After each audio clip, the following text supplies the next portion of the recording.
Hi, everyone. Welcome to the a16z podcast. I'm Sonal. Today's episode is all about the regulatory landscape in crypto. It's based on a conversation recorded at our inaugural Intro to Crypto event, co-hosted with #Angels in April 2018. You can also find other sessions from this event as podcasts, as well as on our YouTube channel, where there's also an Intro to Crypto Basics deck presented by Linda Shea. The experts in this episode, however, are Robin Weisman, who's a lawyer by training. Her early work on Bitcoin policy issues helped found Coin Center, which is a nonprofit policy research and advocacy group for cryptocurrencies. She's a lobbyist of the group and so spends most of her time talking to policymakers at both the federal and state level. And she's also formerly director of government relations at Nasdaq. And then we have Katie Haun, also a former lawyer who teaches crypto at Stanford Business School and is on the boards of Coinbase and HackerOne.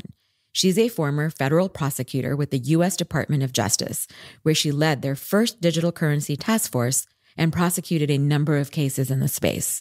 And she was recently announced as our newest general partner. The discussion that follows covers everything from a pulse check on what's going on regulation-wise in crypto to how people who want to join a company or build something new in this space should think about it. We also briefly cover who the regulatory players are, and you can see the slide we reference, even though you don't have to, in the notes for this episode on our website. Thanks again, everyone, for coming. I'm so excited by the energy in this room. So far, just to kind of recap where we're at, we started our morning with building blocks for what we're looking at, the big picture for crypto. We then talked about building companies with people and with code. And now we're talking about the regulatory landscape and building, I guess, with like legal code. I mean, the regulatory aspect of it. But one context note, the story of the internet, and we've referenced the internet as an analogy here a lot, has been a story about permissionless innovation. Government invented it and universities and labs built it in the early days. They then opened it up for everyone to build on top of it, which led to the world we have today. I mean, at the very beginning, I don't think people would have predicted that we'd have the kind of e-commerce world we have today. And that was because people were allowed to build and experiment on it. With crypto, we're seeing many of the same kinds of experiments play out. But because money is involved up front, and this is a question that came up in the last panel at the end, protecting consumers and how does this change things on the regulatory front? That is a big question, which is why the first question I want to ask you guys to kick things off is there's a lot of noise. And if you had to summarize some of the key principles or mindsets that people should think about approaching this space, what are some of the big picture principles you'd share?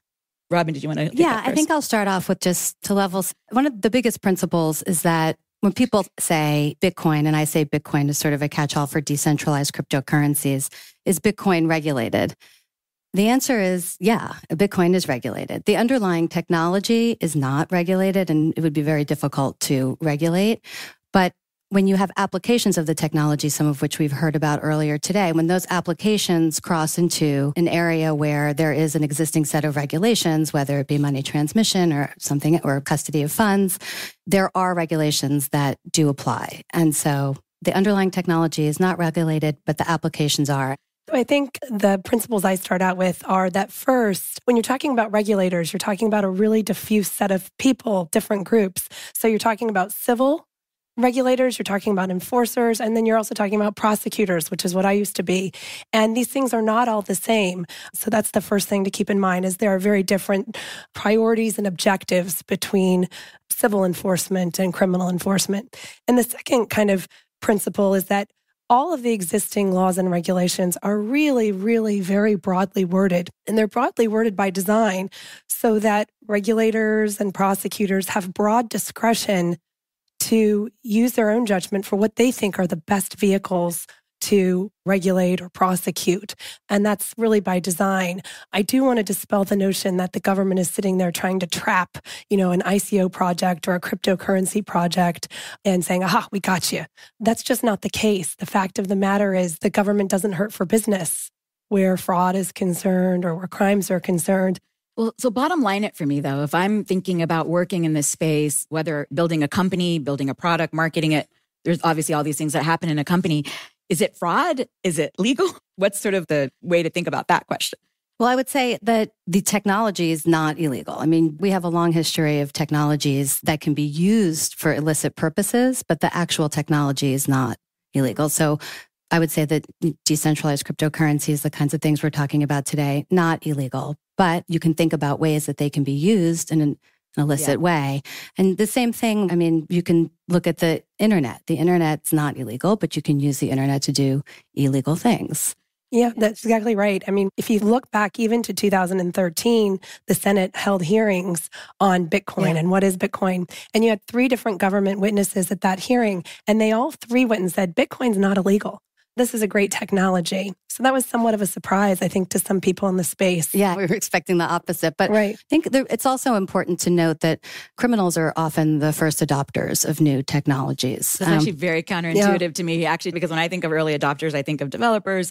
Right. I mean, they're the best beta testers of new technologies in many ways. And that's been true not just of cryptocurrencies, right? That's been true of all kinds of things. If you think of cell phones, if you think of email, social media, the internet, and just various applications, criminals are often early adopters. And so to Robin's point, yes, of course you can have, it's just like saying cash or the internet. The technologies themselves are not illegal. There, of course, could be illegal uses.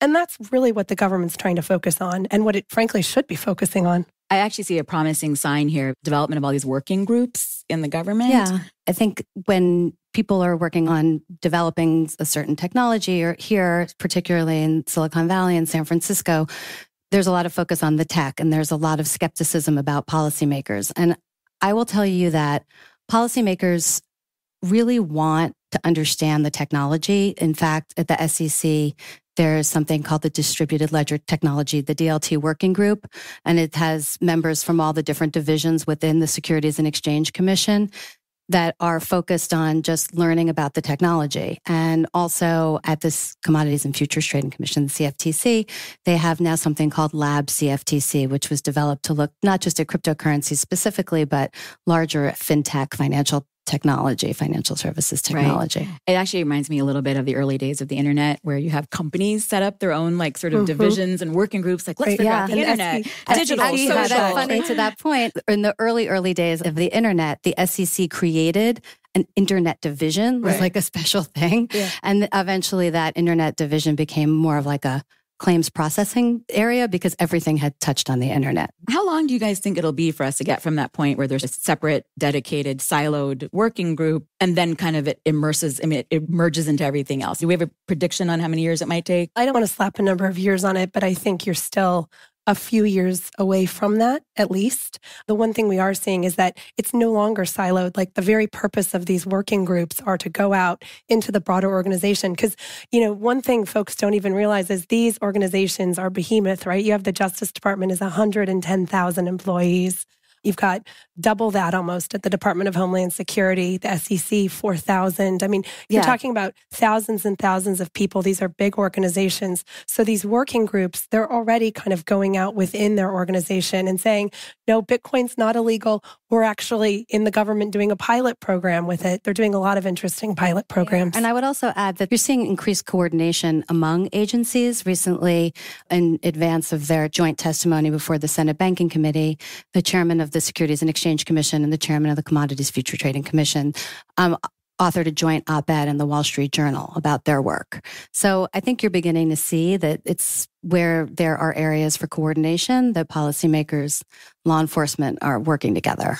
Okay, let's shift gears for a moment and talk about all these ICOs or scams kinds of headlines.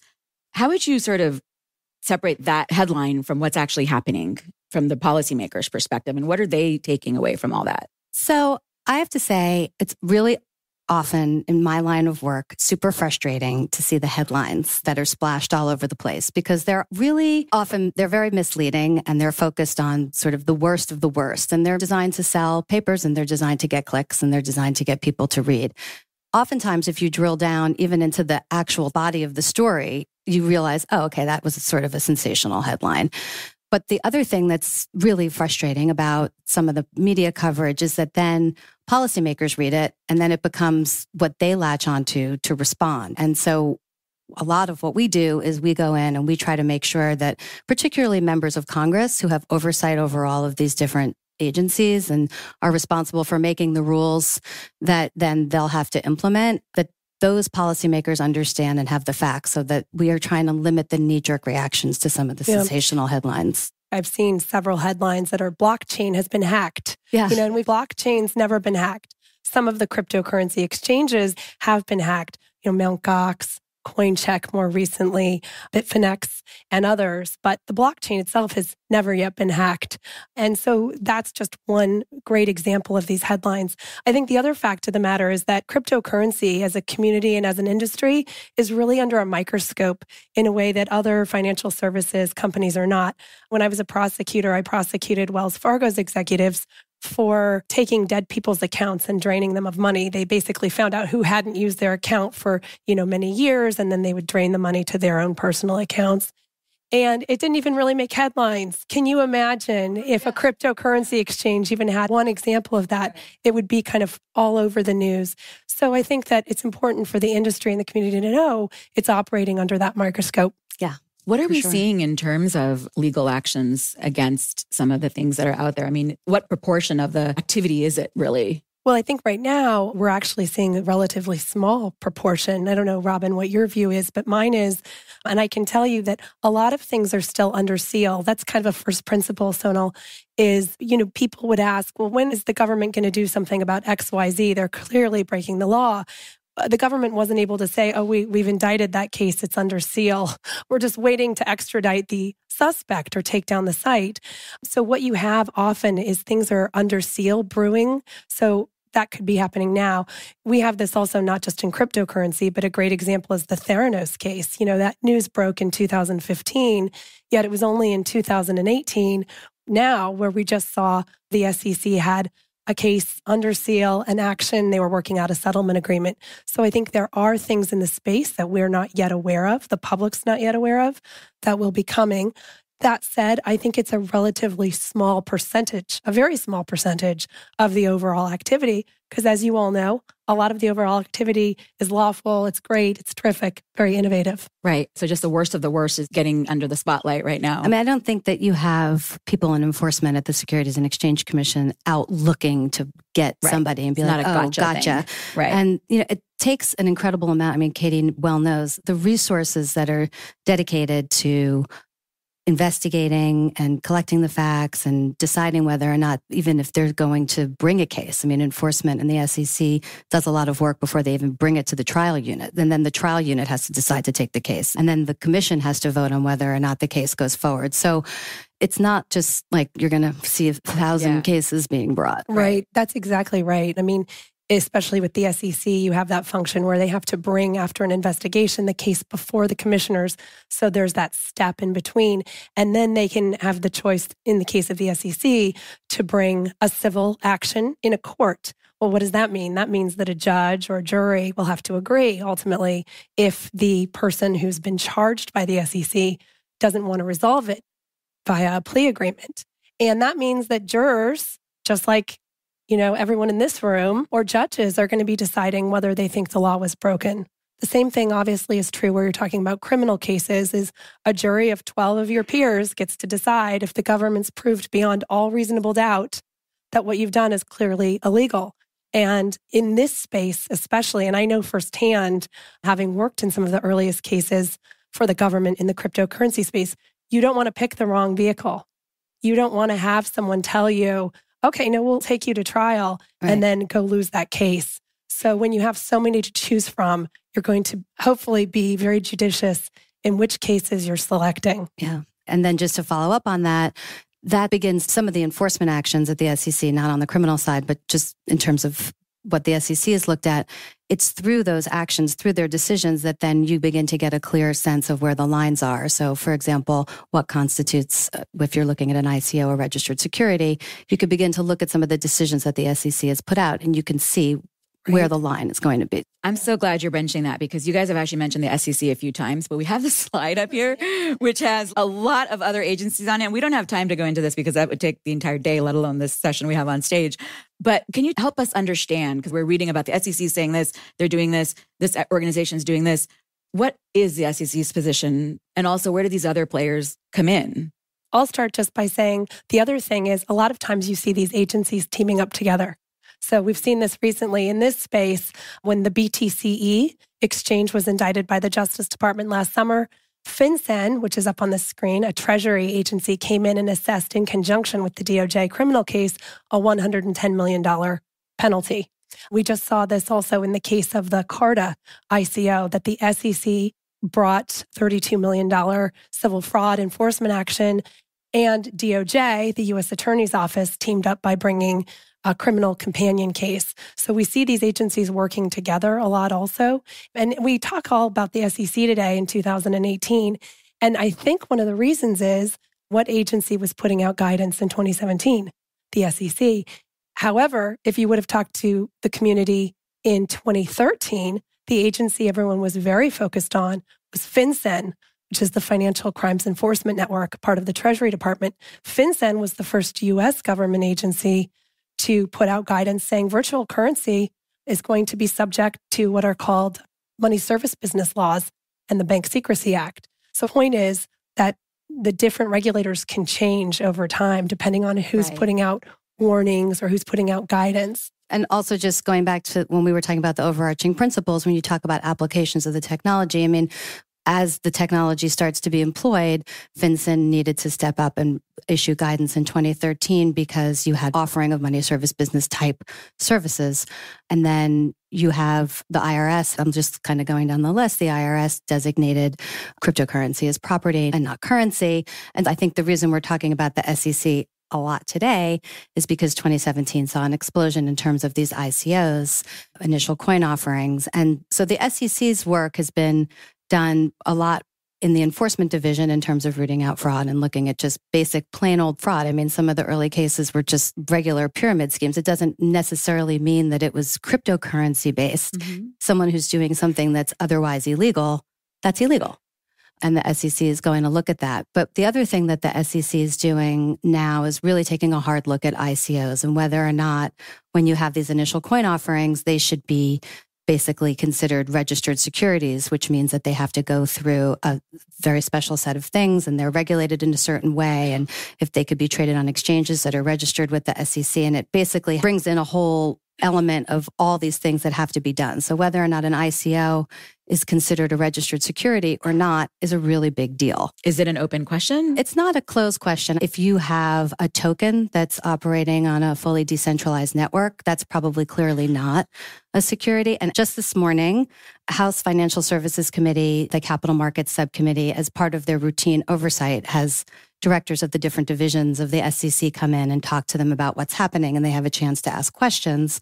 And this morning, the director of corporate finance, which is one of the divisions in the SEC that would be responsible for issuing and approving certain ETF, exchange traded fund products, was testifying this morning. And a member of Congress who we actually spent a lot of time talking to, Representative Emmer, asked the director of Corp Fin, basically, is it possible that you could have a token that's not a security? And in my world, this is really big news because he went on to specify what a token that doesn't have the hallmarks might look like, the hallmarks of a security. And that's a token where the holder is buying it. This is, I'm quoting him now, buying it for its utility rather than investment, especially if it's a decentralized network in which it's used with no central actors. And I think that really reflects that the SEC, for example, has come a long way because you had the chairman, Jay Clayton, saying a few short months ago that he had never seen a token that wasn't a security. And I think part of this is just the SEC's recognition that there are different life cycles where you're talking about tokens. Right, exactly. And I know Coin Center doesn't like to call them utility tokens. What we like a token that's operating on a decentralized... What do you call it if not a utility token? When we just say it's a token that's operating on a fully decentralized network. There are a lot of terms in the space. I mean, even blockchain, for example, when in the beginning, blockchain was used to mean decentralized cryptocurrency. Right. And now when you talk about blockchain to policymakers in DC and to people maybe outside this room, blockchain, you have to kind of explain whether it's an open network or a closed network. And obviously, that's a very important distinction when you're talking about application of rules and regulations, because the tricky part comes when you have a decentralized network. You might have an existing set of rules and policymakers. Right. And just to pause for a moment on some of the two concepts you brought up. So you mentioned the life cycle of the network. And you guys heard this morning in Linda's talk that the value of tokens is relying on the fact that there's a network, and that network is there if you have a good application, innovation happening, people building on it, using it.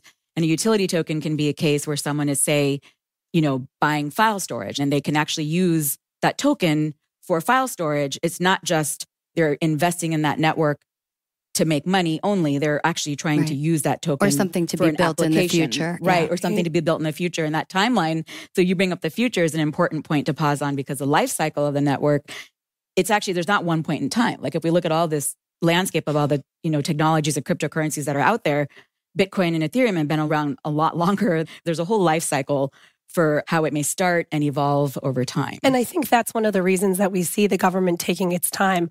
It's wanting to choose the right vehicles, to that point I made earlier, but also see how the ecosystem evolves and see really this was actually a utility token, not a good vehicle to make an example of, for example, whereas you might have the exact opposite end of the spectrum. I do have a question, which is the nuances and the differences involved, because even here we've heard this talk and it has all this terminology, a lot of jargon and a lot of layers of meaning behind it. But in this world, in a crypto network, you can have users and miners and developers and designers. You can have a platform that's, building games and applications. You can also have a platform for exchanges. There's all these different things. Where do you see the pulse check on where they're sort of at in kind of coming along on that front? Well, I think they're really relying on the cryptocurrency community, the industries, the companies, some of the trade groups, and groups like Coin Center to come in and do that education. It's really critical. And then on the government side too, come in and say, here are all these kinds of laws. They're not giving legal advice, of course, but it's a two-way street. And so I think that's really important. I remember talking to some folks in DC last year, and they said, we had just figured out Bitcoin. And then along comes Ethereum, and now it's, app coins and altcoins, and, we can't keep up with this. So they really are relying on the community and the industry. I mean, even we feel like we can't keep up with it. It's not the job of people in this room to keep up with all the different regulations and what's happening on the Hill and the different hearings and whatever.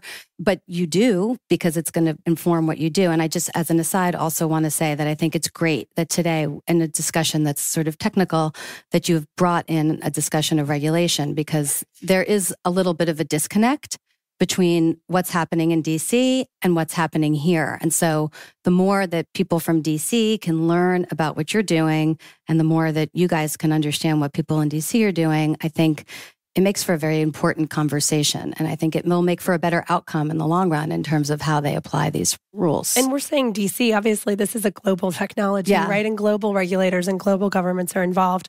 And in some cases working together with each other. These are just the US kind of executive agencies. We're not even talking about legislative or judicial here, and nor are we talking about other regulatory bodies all over the world.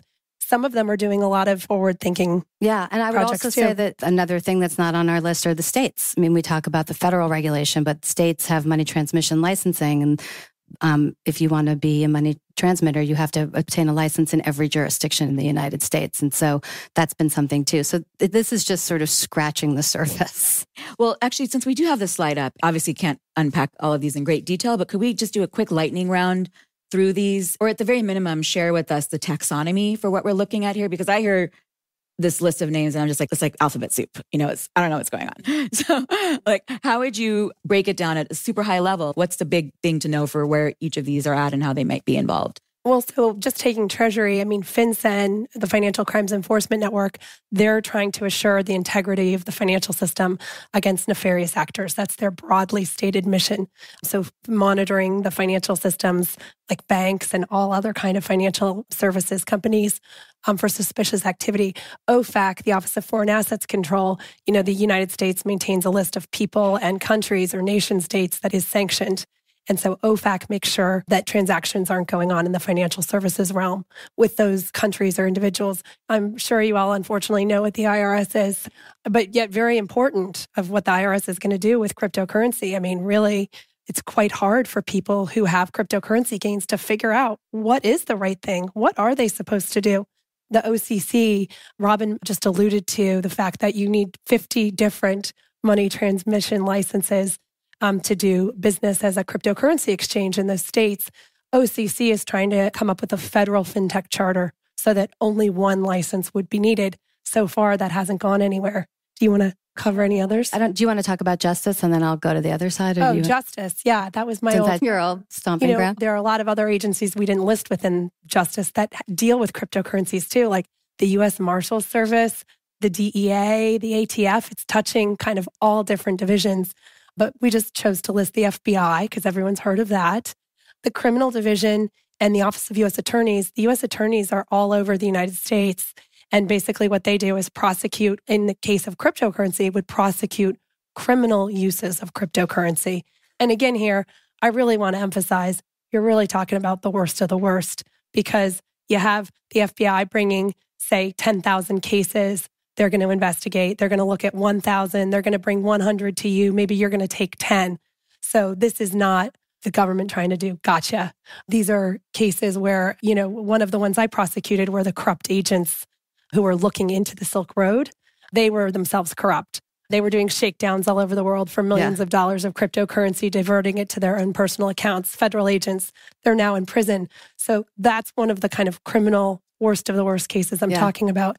And then we can move on to I think we've definitely talked about the Securities and Exchange Commission, but for those of you who don't know, the SEC is responsible for the equity markets and regulating exchanges and also investor protection in that area. The Federal Trade Commission, I'm going really quickly, and enforces competition law, and they also do consumer protection. They have some overlapping jurisdiction with the SEC. Commodities and Future Trading Organization at the CFTC Commission, should say, is responsible for the futures markets. So where the SEC is equities markets, the CFTC is futures markets. And it's been, in one of their rulings, said that Bitcoin is a commodity, so it falls under their jurisdiction. They've also done a lot of work. They have something called the Technical Advisory Committee that is basically, it's a group within the CFTC that is made up of people that are in the industry that help inform the CFTC about developments in the technology space. And in one of their more recent meetings, they had a whole panel about cryptocurrency and Bitcoin, because now 2 of the exchanges trade Bitcoin futures. CFPB is a consumer protection agency that was formed as a result of the passage of the Dodd-Frank. They are really like a central place for consumer protection financial area. And then Finra is a little bit of a different thing. Finra is not a government organization. They're a self-regulatory organization that helps ensure that broker-dealers all have like a code of conduct, and they hold that part of the industry to a standard. And they're also responsible for going in and doing investigations and making sure that everybody's keeping up with their conduct. Finra will self-report. They'll report some of their broker-dealers to some of these regulatory agencies. And the FTC, we're seeing, getting really involved in the cryptocurrency space. Yeah, they actually also have had a couple of working groups and some meetings. Why is the FTC in particular? Well, for example, they also cover, for data breaches, not the blockchain getting hacked, but if you had your exchange getting hacked, they might come in and examine, did you follow proper protocols in the aftermath of a data breach? Because, of course, a lot of these exchanges, for example, or businesses in the space have a lot of customer PII, personal identifying information, right? Social security numbers, dates of birth, sensitive information. And so they'll come in the aftermath of a breach, like in the case of the Target breach, right? So same would be true here as well.